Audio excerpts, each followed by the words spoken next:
Thalassaemia রোগটার নাম আমরা সবাই জানি এবং কম বেশি এটাও জানি যে থ্যালাসেমিয়া যদি কোনো বাচ্চা আক্রান্ত হয় তাকে মাসে মাসে রক্ত দিতে হয় এবং সেই বাচ্চা বেশি দিন বাঁচে না।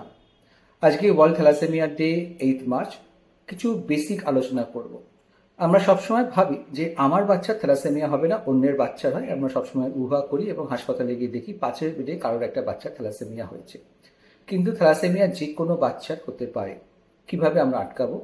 বলা হয় বিয়ের আগে থ্যালাসেমিয়ার জন্য রক্ত পরীক্ষা করতে। কুষ্টি ঠিকুজি না, থ্যালাসেমিয়া রক্ত পরীক্ষা করুন। এটা সরকারি হাসপাতালে বিনামূল্যে হয় এবং যদি আপনি প্রাইভেটে করতে চান মাত্র 500 টাকা খরচা হবে এবং এটা করা থাকলে আমরা বাঁচতে পারব। এবার যদি হাজব্যান্ড ওয়াইফ স্বামী স্ত্রীর মধ্যে থ্যালাসেমিয়া না থাকে, কোনো চিন্তা নেই, বাচ্চা থ্যালাসেমিয়া হবে না। স্বামী স্ত্রীর কেউ একজন যদি বাহক হয় তাহলে থ্যালাসেমিয়া কেরিয়ার হবে সেই বাচ্চা। কিন্তু মুশকিল হচ্ছে যদি হবু স্বামী স্ত্রী দুজনেই থ্যালাসেমিয়ার বাহক হয়, বাচ্চার থ্যালাসেমিয়া হওয়ার চান্স আছে। সেক্ষেত্রে কি করব? আমরা কি বিয়েটা ভেঙে দেবো? আর যদি ভালোবাসার সম্পর্ক হয় আমরা কি ভালোবাসা বন্ধ করে দেবো?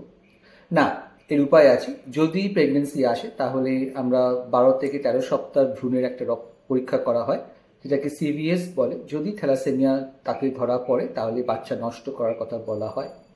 যদি সেটা না করা হয় আরও কিছু জিনিস করা যায়। আইভিএফ পদ্ধতিতে যখন আমরা ভ্রূণটাকে পাই সেই ভ্রূণের পরীক্ষা করে আমরা দেখি যে থ্যালাসেমিয়া আছে কিনা।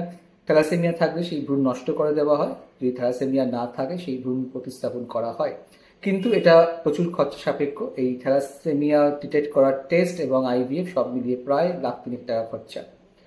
আর একটা হচ্ছে যে বাচ্চাকে নষ্ট করতেই হবে। থ্যালাসেমিয়া রোগের চিকিৎসা আছে, বলা হয় যে বোন ম্যারো ট্রান্সপ্লান্ট বা স্টেম সেল ট্রান্সপ্লান্ট করলে থ্যালাসেমিয়া রোগ সেরে যায়। কিন্তু এটা প্রচণ্ড খরচা সাপেক্ষ এবং এটা করলে 100% গ্যারেন্টি কিছু নয়। পূর্ব ভারতে প্রায় 10%, মানে 10% লোক থ্যালাসেমিয়ার কেরিয়ার। তাই সবসময় অনুরোধ করা হচ্ছে বিয়ের আগে থ্যালাসেমিয়া আছে কিনা রক্ত পরীক্ষা করুন। এটা খুব কম খরচায় বেসরকারি এবং সরকারি সব জায়গায় হয়ে থাকে। ধন্যবাদ।